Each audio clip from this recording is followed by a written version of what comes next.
ನಮಸ್ಕಾರ ಎಲ್ಲರಿಗೂ. ಸರ್ಕಾರದ ಕಡೆಯಿಂದ ಪ್ರತಿ ತಿಂಗಳು ಪಿಂಚಣಿದಾರರು ತಮ್ಮ ಒಂದು ಬ್ಯಾಂಕ್ ಖಾತೆಗೆ ಹಣವನ್ನು ಪಡಿತಾ ಇರ್ತಾರೆ, ಅಂದರೆ ಪೆನ್ಷನ್ ಅಮೌಂಟ್ನ ತಗೊತಾ ಇರ್ತಾರೆ. ಈ ಒಂದು ಅಕ್ಟೋಬರ್ ತಿಂಗಳ ಪೆನ್ಷನ್ ಅಮೌಂಟ್ ಅಥವಾ ಪಿಂಚಣಿ ಹಣ ನಮ್ಮ ಒಂದು ಬ್ಯಾಂಕ್ ಖಾತೆಗೆ ಇನ್ನೂವರೆಗೂ ಕೂಡ ಜಮಾ ಆಗಿಲ್ಲ. ಸರ್ಕಾರದ ಕಡೆಯಿಂದ ಪಿಂಚಣಿ ಹಣವನ್ನು ಯಾವಾಗ ಬಿಡುಗಡೆ ಮಾಡ್ತಾರೆ, ಇದ್ರ ಬಗ್ಗೆ ಮಾಹಿತಿನ ತಿಳಿಸ್ಕೊಡಿ ಅಂತ ಸಾಕಷ್ಟು ಜನ ಒಂದು ಕಮೆಂಟ್ ಮಾಡುವುದರ ಮೂಲಕ ಮಾಹಿತಿನ ಕೇಳ್ತಾ ಇದ್ರಿ. ಅದರಿಂದಾಗಿ ಪಿಂಚಣಿದಾರರ ಬ್ಯಾಂಕ್ ಖಾತೆಗೆ ಅಕ್ಟೋಬರ್ ತಿಂಗಳ ಪಿಂಚಣಿ ಹಣ ಅಥವಾ ಪೆನ್ಷನ್ ಅಮೌಂಟ್ ಯಾವಾಗಿಂದ ಜಮಾಗಲು ಶುರುವಾಗುತ್ತೆ ಅಂತ ಇವತ್ತಿನ ವಿಡಿಯೋದಲ್ಲಿ ನಿಮಗೆ ಮಾಹಿತಿನ ತಿಳಿಸಿಕೊಡ್ತಾ ಇದ್ದೀನಿ. ಇನ್ನು ನಿಮಗೇನಾದರೂ 2-3 ತಿಂಗಳಿಂದಲೂ ಕೂಡ ಪೆನ್ಷನ್ ಅಮೌಂಟ್ ಬಂದಿಲ್ಲ ಅಥವಾ ಹಣ ಜಮಾ ಆಗ್ತಾ ಇಲ್ಲ ಅಂತಂದ್ರೆ ನೀವು ಯಾವ ರೀತಿಯಾಗಿ ನಿಮ್ಮ ಒಂದು ಪಿಂಚಣಿಯ ಸ್ಥಿತಿ ಅಥವಾ ಪೆನ್ಷನ್ ಸ್ಟೇಟಸ್ನ ಚೆಕ್ ಮಾಡ್ಕೋಬೇಕು ಅಂತ ಇವತ್ತಿನ ವಿಡಿಯೋದಲ್ಲಿ ನಿಮಗೆ ಸಂಪೂರ್ಣವಾಗಿ ಮಾಹಿತಿನ ತಿಳಿಸಿಕೊಡ್ತಾ ಇದ್ದೀನಿ. ಸೊ ಅದಕ್ಕಿಂತ ಮುಂಚೆ ತಮ್ಮಲ್ಲಿ ಒಂದು ಸಣ್ಣ ರಿಕ್ವೆಸ್ಟ್, ತಾವು ಇನ್ನೂವರೆಗೂ ನಮ್ಮ ಒಂದು ಚಾನಲ್ನ ಸಬ್ಸ್ಕ್ರೈಬ್ ಮಾಡಿಲ್ಲ ಅಂತಂದ್ರೆ ದಯವಿಟ್ಟು ನಮ್ಮ ಒಂದು ಚಾನಲ್ನ ಸಬ್ಸ್ಕ್ರೈಬ್ ಮಾಡಿ ಹಾಗೂ ಪಕ್ಕದಲ್ಲಿರುವಂತಹ ಬೆಲ್ ಐಕನ್ ಅನ್ನು ಕ್ಲಿಕ್ ಮಾಡಿ. ಹಾಗೆ ಈ ಒಂದು ವಿಡಿಯೋ ನೋಡ್ತಿರೋರು ಪ್ರತಿಯೊಬ್ಬರು ಕೂಡ ಈ ಒಂದು ವಿಡಿಯೋಕ್ಕೆ ಲೈಕ್ ಮಾಡಿ. GSP ಕ್ಲಾಸ್ ಚಾನಲ್ ಅನ್ನು ಸಬ್ಸ್ಕ್ರೈಬ್ ಮಾಡೋದ್ರಿಂದ ಸಾರ್ವಜನಿಕರಿಗೆ ಉಪಯುಕ್ತ ಆಗುವಂತಹ ಮಾಹಿತಿಗಳು ಜೊತೆಗೆ ಸರ್ಕಾರದ ಕಡೆಯಿಂದ ಸಿಗುವಂತಹ ಯೋಜನೆಗಳ ಮಾಹಿತಿಗಳನ್ನ ಕೂಡ ನಮ್ಮ ಒಂದು ಚಾನಲ್ ಇಂದ ನೀವು ಪಡೆಯಬಹುದಾಗಿರುತ್ತೆ. ಸೊ ಅದರಿಂದಾಗಿ ದಯವಿಟ್ಟು ನಮ್ಮ ಒಂದು ಚಾನಲ್ನ ಸಬ್ಸ್ಕ್ರೈಬ್ ಮಾಡ್ಕೊಳ್ಳೋದು ಮಾತ್ರ ಮರಿಬೇಡಿ. ಸರ್ಕಾರದ ಕಡೆಯಿಂದ ಪ್ರತಿ ತಿಂಗಳು ಪಿಂಚಣಿದಾರರು ತಮ್ಮ ಒಂದು ಬ್ಯಾಂಕ್ ಖಾತೆಗೆ ಹಣವನ್ನು ಪಡಿತಾ ಇರ್ತಾರೆ, ಅಂದರೆ ಪೆನ್ಷನ್ ಅಮೌಂಟ್ನ ತಗೊತಾ ಇರ್ತಾರೆ. ಇಂದಿರಾ ಗಾಂಧಿ ರಾಷ್ಟ್ರೀಯ ವೃದ್ಧಾಪ್ಯ ಯೋಜನೆ ಆಗಿರ್ಬೋದು, ವಿಧವಾ ಪಿಂಚಣಿ ಯೋಜನೆ ಆಗಿರ್ಬೋದು, ಅಂಗವಿಕಲ ಪಿಂಚಣಿ ಆಗಿರ್ಬೋದು, ಸಂಧ್ಯಾ ಸುರಕ್ಷಾ ಯೋಜನೆ ಆಗಿರ್ಬೋದು, ಮನಸ್ವಿನಿ ಯೋಜನೆ ಆಗಿರ್ಬೋದು, ಮೈತ್ರಿ ಯೋಜನೆ ಆಗಿರ್ಬೋದು ಮತ್ತು ಇನ್ನಿತರ ಪಿಂಚಣಿಗಳ ಯೋಜನೆಗಳ ಕಡೆಯಿಂದ ಪ್ರತಿ ತಿಂಗಳು ಪೆನ್ಷನ್ ಅಮೌಂಟ್ನ ಪಡಿತಾ ಇರ್ತಾರೆ. ಈ ಒಂದು ಅಕ್ಟೋಬರ್ ತಿಂಗಳ ಪೆನ್ಷನ್ ಅಮೌಂಟ್ ಯಾವಾಗ ಬಿಡುಗಡೆ ಆಗುತ್ತೆ, ಅಕ್ಟೋಬರ್ ತಿಂಗಳ ಪಿಂಚಣಿ ಹಣವನ್ನು ಯಾವಾಗ ಪಡೆಯಬಹುದು ಅಂತ ಕೇಳ್ತಾ ಇದ್ರಿ. ಈ ಒಂದು ಅಕ್ಟೋಬರ್ ತಿಂಗಳ ಪೆನ್ಷನ್ ಅಮೌಂಟ್ ನಿಮ್ಮ ಒಂದು ಬ್ಯಾಂಕ್ ಖಾತೆಗೆ ಅಕ್ಟೋಬರ್ 20ನೇ ತಾರೀಕೊಳಗಡೆ ಜಮಾ ಆಗುವಂತ ಎಲ್ಲ ಸಾಧ್ಯತೆ ಕೂಡ ಇರುವಂಥದ್ದು. ಯಾಕೆಂತ ಹೇಳಿದ್ರೆ ಈಗಾಗಲೇ ಹಣ ಕೂಡ ಬಿಡುಗಡೆ ಆಗಬೇಕಾಗಿತ್ತು, ಆದರೆ ಇನ್ನೂವರೆಗೂ ಕೂಡ ಬಿಡುಗಡೆ ಆಗಿಲ್ಲ.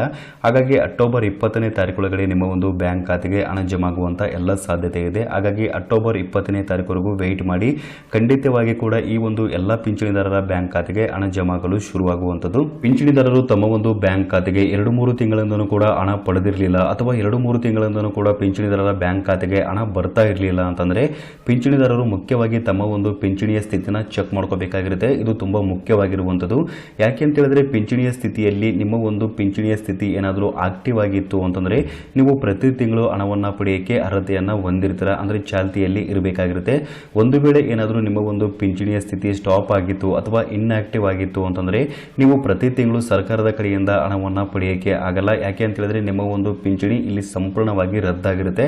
ಹಾಗಾಗಿ ಪಿಂಚಣಿದಾರರ ಬ್ಯಾಂಕ್ ಖಾತೆಗೆ ಇನ್ನೂವರೆಗೂ ಕೂಡ 2-3 ತಿಂಗಳಿಂದನೂ ಕೂಡ ಹಣ ಜಮಾ ಆಗಿರಲಿಲ್ಲ ಅಥವಾ 3-4 ತಿಂಗಳಿಂದನೂ ಕೂಡ ಹಣ ಬರ್ತಾ ಇರಲಿಲ್ಲ ಅಂತಂದ್ರೆ ಪಿಂಚಣಿಯ ಸ್ಥಿತಿನ ಯಾವ ರೀತಿಯಾಗಿ ಚೆಕ್ ಮಾಡ್ಕೋಬೇಕು ಅಂತ ಮಾಹಿತಿನ ತಿಳಿಸ್ಕೊಡ್ತಾ ಇದ್ದೀನಿ.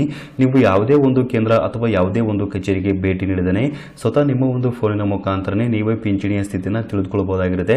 ಯಾವ ರೀತಿಯಾಗಿ ಪಿಂಚಣಿಯ ಸ್ಥಿತಿನ ತಿಳಿದುಕೊಳ್ಬೇಕು ಅಂತ ಕೇಳಿದ್ರೆ ಮೊದಲನೇದಾಗಿ ಇಲ್ಲಿ ಕಾಣುವಂತ ಈ ಒಂದು ವೆಬ್ಸೈಟ್ಗೆ ಭೇಟಿ ನೀಡಬೇಕಾಗಿರುತ್ತೆ. ಇದು ನಮ್ಮ ಕರ್ನಾಟಕ ಸರ್ಕಾರದ ಅಫಿಷಿಯಲ್ ವೆಬ್ಸೈಟ್ ಆಗಿರುವಂಥದ್ದು. ಸಾಮಾಜಿಕ ಭದ್ರತೆ ಮತ್ತು ಪಿಂಚಣಿಗಳ ನಿರ್ದೇಶನಾಲಯ ಅಂತ ಇದೆ. ಸೊ ಈ ಒಂದು ವೆಬ್ಸೈಟ್ ಲಿಂಕ್ ನಾನು ಈ ಒಂದು ವಿಡಿಯೋ ಕೆಳಗಡೆ ಇರುವಂತಹ ಡಿಸ್ಕ್ರಿಪ್ಷನ್ ಬಾಕ್ಸ್ ಅಲ್ಲಿ ಕೊಟ್ಟಿರ್ತೀನಿ. ನೀವು ಅಲ್ಲಿಂದ ಓಪನ್ ಮಾಡ್ಕೊಂಡ್ರೆ ಇಲ್ಲಿ ಕಾಣುವಂತ ವೆಬ್ಸೈಟ್ಗೆ ಡೈರೆಕ್ಟ್ ಆಗಿ ಭೇಟಿ ನೀಡ್ತೀರಾ. ಈ ಒಂದು ವೆಬ್ಸೈಟ್ಗೆ ಪಿಂಚಣಿದಾರರು ತಮ್ಮ ಒಂದು ಫೋನಿನ ಮುಖಾಂತರ ಭೇಟಿ ನೀಡಿದ ನಂತರ ಇಲ್ಲಿ ನಿಮಗೆ ಒಂದು ಆಪ್ಷನ್ ಕಾಣ್ತಿದೆ, ನೋಡಬಹುದು ಪಿಂಚಣಿ ಸ್ಥಿತಿ ಅಂತ ಬಂದಿದೆ. ಸೊ ಈ ಒಂದು ಆಪ್ಷನ್ ಮೇಲೆ ಕ್ಲಿಕ್ ಮಾಡ್ಕೊಳ್ಳಿ. ನಂತರ ಬೆನಿಫಿಷರಿ ಸ್ಟೇಟಸ್ ರಿಪೋರ್ಟ್ ಅಂತ ಬಂದಿರುತ್ತೆ. ಕೆಳಗಡೆ ಎಂಟರ್ ಬೆನಿಫಿಷರಿ ಐಡಿ ಅಂತ ಇದೆ, ನೋಡಬಹುದು. ಬೆನಿಫಿಷರಿ ಐಡಿ ಅಂದ್ರೆ ಏನು ಅಂತ ಕೇಳಬಹುದು. ಪಿಂಚಣಿದಾರರ ಅಥವಾ ಫಲಾನುಭವಿಗಳ ಸಂಖ್ಯೆ ಅಥವಾ ನಂಬರ್ ಅಂತ ಹೇಳ್ಬೋದು. ಪಿಂಚಣಿದಾರರು ತಮ್ಮ ಒಂದು ಪಿಂಚಣಿಗೆ ಅರ್ಜಿನ ಸಲ್ಲಿಸಿ ಅಪ್ರೂವಲ್ ಆದ ನಂತರ ಪಿಂಚಣಿದಾರರಿಗೆ ಒಂದು ಬೆನಿಫಿಷರಿ ಐಡಿ ಅಂತ ಜನರೇಟ್ ಆಗಿರುತ್ತೆ. ಆ ಒಂದು ಬೆನಿಫಿಷರಿ ಐಡಿ ಕೂಡ ಕಡ್ಡಾಯವಾಗಿ ಬೇಕಾಗಿರುವಂಥದ್ದು. ಬೆನಿಫಿಷರಿ ಐಡಿ ಇತ್ತು ಅಂತಂದ್ರೆ ಮಾತ್ರ ಇಲ್ಲಿ ನೀವು ಸ್ಟೇಟಸ್ನ ಚೆಕ್ ಮಾಡ್ಕೊಳ್ಳೋಕೆ ಆಗುವಂಥದ್ದು.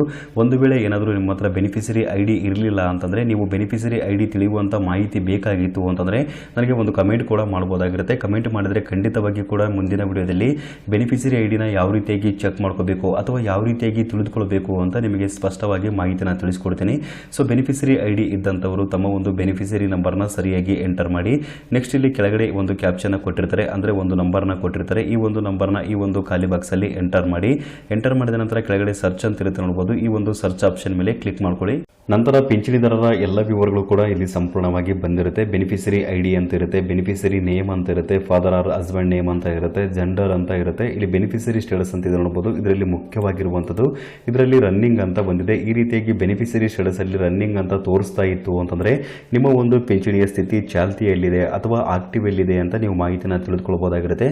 ನೀವು ಪ್ರತಿ ತಿಂಗಳು ಹಣವನ್ನು ಪಡೆಯಕ್ಕೆ ಅರ್ಹತೆಯನ್ನ ಹೊಂದಿರ್ತೀರಾ. ಒಂದು ವೇಳೆ ಬೆನಿಫಿಷರಿ ಸ್ಟೇಟಸ್ ಅಲ್ಲಿ ಇನ್ಆಕ್ಟಿವ್ ಅಥವಾ ಸ್ಟಾಪ್ಡ್ ಅಂತ ಬಂದಿತ್ತು ಅಂತಂದ್ರೆ ನೀವು ಪ್ರತಿ ತಿಂಗಳು ಹಣವನ್ನ ಪಡೆಯಕ್ಕೆ ಆಗಲ್ಲ. ಏನಿಲ್ಲ, ನಿಮ್ಮ ಒಂದು ಪಿಂಚಣಿ ಕೂಡ ಇಲ್ಲಿ ಸಂಪೂರ್ಣವಾಗಿ ರದ್ದಾಗಿರುತ್ತೆ. ಪಿಂಚಣಿ ರದ್ದಾಗಿತ್ತು ಅಥವಾ ಸ್ಟಾಪ್ ಆಗಿತ್ತು ಅಂತಂದರೆ ಪ್ರತಿ ತಿಂಗಳು ನಿಮ್ಮ ಒಂದು ಬ್ಯಾಂಕ್ ಖಾತೆಗೂ ಕೂಡ ಹಣವನ್ನು ಜಮಾ ಮಾಡಲ್ಲ. ಇನ್ನು ನೀವು ಪಿಂಚಣಿ ಹಣವನ್ನು ಪಡೆಯೋಕ್ಕೆ ಅರ್ಹತೆಯನ್ನು ಹೊಂದಿರ್ತೀರ, ಆದರೂ ಕೂಡ ನಿಮ್ಮ ಒಂದು ಪಿಂಚಣಿ ಇನ್ಆಕ್ಟಿವ್ ಅಥವಾ ಸ್ಟಾಪ್ ಆಗಿತ್ತು ಅಂತಂದರೆ ನೀವು ಏನು ಮಾಡಬೇಕು ಅಂತ ಹೇಳಿದ್ರೆ ನಿಮ್ಮ ಎಲ್ಲ ದಾಖಲೆಗಳ ಒಂದಿಗೆ ಹತ್ತಿರದ ತಹಸೀಲ್ ಆಫೀಸಿಗೆ ನೀವು ಭೇಟಿ ನೀಡಬೇಕಾಗಿರುತ್ತೆ. ಭೇಟಿ ನೀಡಿ ಅಲ್ಲಿ ನಿಮ್ಮ ಎಲ್ಲ ದಾಖಲೆಗಳನ್ನ ಪರಿಶೀಲನೆ ಮಾಡಿಸಬೇಕಾಗಿರುತ್ತೆ. ಪರಿಶೀಲನೆ ಮಾಡಿದ ನಂತರ ನೀವು ಪಿಂಚಣಿಯನ್ನು ಪಡೆಯೋಕ್ಕೆ ಅರ್ಹತೆಯನ್ನು ಹೊಂದಿದ್ರಿ ಅಂತಂದರೆ ಅಧಿಕಾರಿಗಳು ನಿಮ್ಮ ಒಂದು ಪಿಂಚಣಿಯನ್ನು ಕೂಡ ಆಕ್ಟಿವ್ ಮಾಡ್ತಾರೆ, ಅಂದರೆ ಮತ್ತೆ ಮರುಚಾಲನೆ ಕೂಡ ಮಾಡ್ತಾರೆ. ಈ ರೀತಿಯಾಗಿ ಪಿಂಚಣಿದಾರರು ತಮ್ಮ ಒಂದು ಫೋನಿನ ಮುಖಾಂತರನೇ ಸ್ಟೇಟಸ್ನ ಚೆಕ್ ಮಾಡ್ಕೊಳ್ಳುವಂಥ ಮಾಹಿತಿ ಆಗಿತ್ತು. ಸೊ ಈ ಒಂದು ಮಾಹಿತಿ ಎಲ್ಲ ಪಿಂಚಣಿದಾರರಿಗೆ ತಿಳಿದಿರಲಿ ಅಂತ ನಾನು ಇವತ್ತಿನ ವಿಡಿಯೋದ ಮೂಲಕ ನಿಮಗೆ ಮಾಹಿತಿನ ತಿಳಿಸಿಕೊಟ್ಟಿದ್ದೀನಿ. ಸೊ ಈ ಒಂದು ಮಾಹಿತಿ ನಿಮಗೆ ಇಷ್ಟವಾಗಿತ್ತು ಅಂತಂದರೆ ಮಾಹಿತಿಗೆ ತಪ್ಪದೆ ಲೈಕ್ ಮಾಡಿ ಹಾಗೂ ಎಲ್ರಿಗೂ ಈ ವಿಡಿಯೋನ ಶೇರ್ ಮಾಡಿ. ಸಬ್ಸ್ಕ್ರೈಬ್ ಮಾಡೋದು ಮಾತ್ರ ಮರಿಬೇಡಿ. ವಿಡಿಯೋ ನೋಡೋದಕ್ಕಾಗಿ ನಿಮಗೆ ತುಂಬ ಧನ್ಯವಾದಗಳು.